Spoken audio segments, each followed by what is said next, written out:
вечер од Вашингтон, ова е ТВ журналот на Гласот на Америка на македонски јазик Newsflash. Јас сум Лилица Китановска.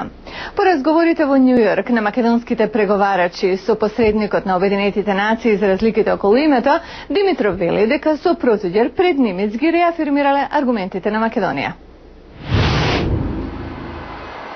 Никола Димитров и Мартин Протуѓер на синокешната едночасовна консултативна средба со Метју Нимиц во неговата адвокатска канцеларија во Њујорк ги изложиле позициите на Република Македонија во однос на неговиот последен пакет идеи. Беа понудени и реафирмирани аргументите кои што стојат зад интересите на државата и на нацијата. Во подолга средба разговаравме за процесот.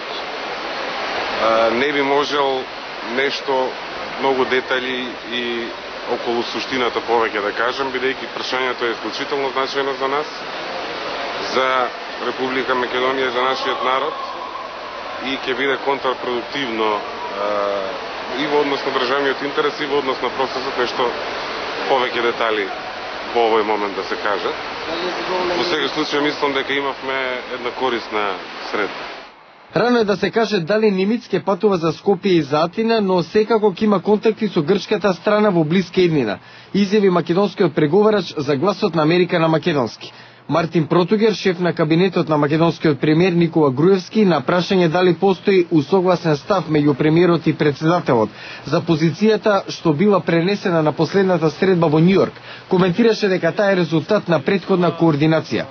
Ние овдека дојдовме по координација помеѓу двата кабинети и ги пренесовме упатствата кои што беа претходно согласени, така да Република Македонија ги представи своите позиции на добар начин.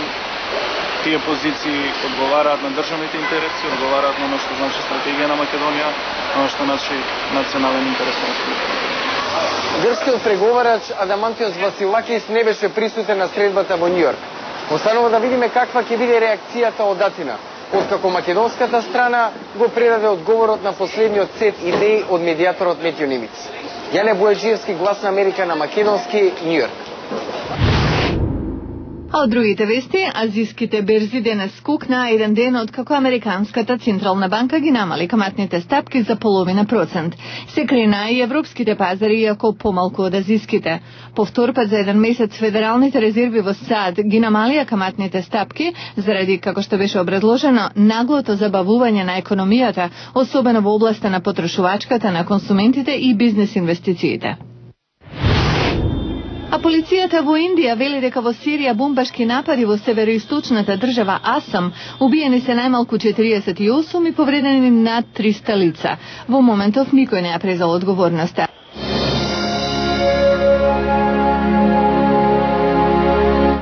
Поранешниот председател Бил Клинтон вели дека демократскиот председателски кандидат Барак Обама ја представува иднината на Америка.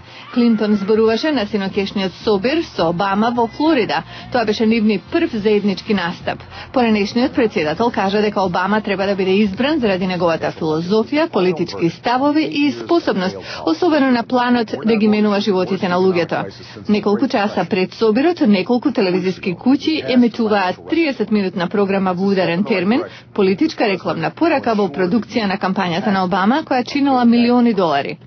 Републиканскиот противник на Обама, сенаторот Џон Маккейн, ја критикуваше рекламата.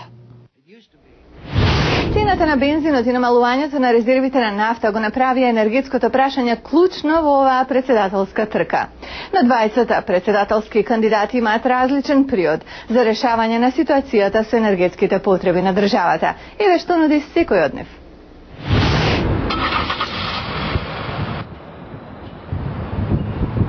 И двајцата кандидати сакаат Соединетите Американски држави да престанат да купуваат нафта од непријателски земји. Сенаторот Обама вели дека продажбата на нафта им помага единствено на владите на Русија, Венецуела и Иран. Со тоа треба да се справиме веднаш.